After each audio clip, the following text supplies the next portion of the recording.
Okay students, आज की class के अंदर जिस चीज़ को हम लेकर चलेंगे वो है participles. If you remember the previous class which was going on, that was also about participle, but that was the first type of the participle and we call it the present participle. Because if you would like to get information about participles and you would like to know it or comprehend it completely, that movement you need to go through three types. So first one we have done, and I would like to give you a review of that. That was the present participle. आपको याद होगा बेटे कि इसकी definition में मैंने यही कहा था कि whenever first form of the verb plus ing works as a verb, an adjective or an adverb, we call it the present participle. Then one by one we discussed it under the definition of different functions and in the light of different examples. First of all, we discussed it as a verb, like I am teaching, she is cooking. Then we discussed it as an adjective, it is a flowing stream. I have a talking parrot, this is a painting room. Then we discussed it as an adverb, whether he came here laughing, they taught us playing, they want to do it enjoying, like that, observing them, I went out. तो कुछ इस तरह की examples हमने की थी. आज जो नेक्स्ट टाइप बेटे मैं और आप पढ़ने जा रहे हैं वो है द पास्ट पार्टिसिपल. क्या पढ़ेंगे आज? The past participle. तो आइए हम देखते हैं कि what the past participle is. मैं थोड़ा सा इसकी डेफिनेशन पे आपको लेके चलता हूं बेटे, तो और कीजिएगा. The past participle second type, when third form of the verb works as a verb और एन एडजेक्टिव. एडवर्ब की बात नहीं कर रहा हूं बेटे, कि जब कभी वर्ब की तीसरी फॉर्म वर्क करे या परफॉर्म करे, अदा करे किस चीज के फंक्शन को? वर्ब के या एडजेक्टिव के. It is called the past participle. तो हम इसे क्या कहते हैं? The past participle.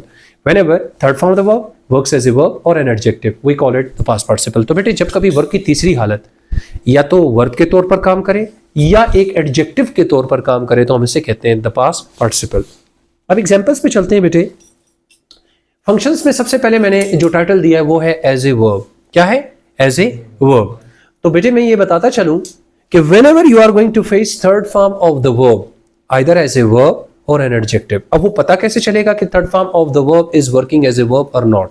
तो बेटे मैं पहले ही बता चुका हूं कि सेकंड फॉर्म और फर्स्ट फॉर्म बाज जगहों पर, बाज मकामात पर दे लुक अलाइक, एक जैसी दिखती हैं. लेकिन सेकंड फॉर्म और थर्ड फॉर्म में जो डिफरेंशिएट करने के लिए एक बहुत बड़ी चीज आपने दिमाग में रखनी है वो यही है बेटे कि अगर आप किसी फॉर्म को थर्ड फॉर्म कह रहे हैं तो there must be a helping verb और modal auxiliary verb before it. जैसे कि आपके येलो फॉन्टेड में जितने भी वर्ड्स हैं मैंने अंडरलाइन किए हैं वो सारे के सारे हेल्पिंग वर्ब्स हैं. But you know very well, we have the present perfect tense, the past perfect tense, the future perfect tense, और बहुत सी फॉर्म्स ऐसी हैं. पैसिवाइज में चले जाएं तमाम टेंसेस के, यानी ऑलमोस्ट 8 टेंसेस हैं जिनको हम पैसिवाइज में ले जा सकते हैं. आप मॉडल ऑक्सिलरी वर्ब की बात कर लें, जहां model auxiliary verb plus third form use हो, आप वहां पर जितनी भी रेड फॉन्टेड में मैंने अंडरलाइन किए हैं वर्ड्स को और उनकी फॉन्ट्स को थोड़ा थिक किया है, ये सारे मेन वर्ब है. तो बेटे साबित ये हुआ कि whenever there is any form after helping verb and third form you are going to call it. तो third form हमेशा helping verb के बाद आती है, जैसे कि they have played a match today. So over here have is a helping verb, played is a third form of the verb and this is your present perfect tense. और यहाँ पर आपकी जो red fronted verb है ये third form of the verb है और helping verb के बाद आ रही है. दूसरी बात, she was helped by them. You know very well over here this is working as a again third form of the verb, red fronted word जो आप देख रहे हैं ये थर्ड फॉर्म है. लेकिन बेटे ये पास्ट इंडेफिनिट टेंस की पैसिवाइज फॉर्म है. अगर इसकी एक्टिवाइज फॉर्म होती तो मैं कहता हूं कि they helped her, ये होता है एक्टिवाइज. लेकिन पैसिवाइज में क्या बना? she was helped by them.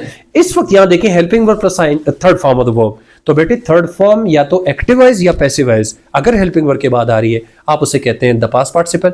और एक और बात एडिशनल अपने दिमाग में रखिए कि most of the people they call third form the past participle and ING form the present participle. वो इनको थर्ड फॉर्म और फोर्थ फॉर्म नहीं कहते, वो प्रेजेंट पार्टिसिपल या पास्ट पार्टिसिपल कहते हैं. दूसरी बात बेटे, just because of this one participle जिसको आप इस वक्त पास्ट पार्टिसिपल कह रही हैं, this complete sentence is called the past participle clause. इसे क्या कहते हैं? The past participle clause. Reason क्या है? The reason behind that is it is containing main verb as a third form, और third form as a main verb and which is called the past participle, और इसकी वजह से आप इस पूरे क्लास को क्या कहते हैं, द पास्ट पार्टिसिपल क्लॉज। तो बेटे जितने भी आपके येलो फॉन्टेड वर्ड है ये सारे हेल्पिंग वर्ब है। जैसे we had done our work till 5 o'clock, this is past perfect tense, हम 5 बजे तक अपना काम कर चुके थे। यहां पर helping verb plus third form, once again बेटे ये मैंने पास्ट का टेंस यूज किया। और आखिर में they will have reached there before you come, वो आपके पहले आने से पहले वो वहां पहुंच चुके होंगे, this is future perfect tense. तो बेटे सारे परफेक्ट टेंसेस हैं, helping verb third form, helping verb third form, helping verb third form, helping verb plus third form. आप मॉडल ऑक्सिलरी वर्ब से भी एग्जांपल दे सकते हैं, जैसे मैं कहता हूं you should have respected your teacher, आपको अपने उस्ताद की इज्जत करनी चाहिए थी। This must have been done by you, ये जरूर आपके हाथों होना चाहिए था। तो बेटे must have been helping verb नहीं है, मॉडल ऑक्सिलरी वर्ब है। शुड हैव आपका मॉडल ऑक्सिलरी वर्ब है। जैसे मैं कहता हूं I could have done this work, मैं ये काम कर सकता था, कुड हैव भी आपका मॉडल ऑक्सिलरी वर्ब है। बेटे बताने का मकसद ये है कि helping verb plus third form या modal auxiliary verb plus third form जब भी नजर आए तो फौरन आप समझ सकते हैं कि दैट इज पार्टिसिपल, और पेपर में अगर ये पार्ट अंडरलाइन हो फौरन जज कर लीजिए। वो ये भी तो कह सकता है we played a match yesterday, तो ऐसा ना हो कि आप प्लेड को भी पास्ट पार्टिसिपल समझें, क्योंकि सेकंड फॉर्म का कहीं भी नहीं लिखा हुआ कि वो पास्ट पार्टिसिपल है, that is simple and irregular verb. यहां तक कोई कंफ्यूजन बेटे? अगला जो बेटे फंक्शन मैं आपके सामने डिस्कस करने जा रहा हूं वो है as an adjective, the past participle as an adjective.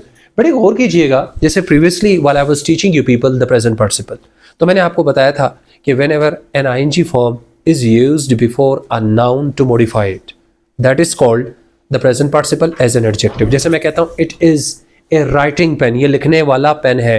This is a painting room, ये रंग होने वाला कमरा है। Crawling baby is coming here, रेंगता हुआ बच्चा यहां आ रहा है। Washing clothes are hanging on the wire या ऑन द रोप, धुलने वाले कपड़े तार पर टंगे हुए हैं। ठीक है, मैं कहता हूं drinking water is available here, पीने वाला पानी यहां दस्तयाब है। तो बेटे आपने गौर किया कि मैंने हर मिसाल से पहले आईएनजी फॉर्म प्लस नाउन को लगाया, ये जाहिर करने के लिए कि भाई जिस नाउन के साथ में आईएनजी फॉर्म लगाकर कोई क्वालिटी अटैच कर रहा हूं उस क्वालिटी को प्रोग्रेस में होना भी जरूरी है। ये बात याद है बेटे आपको?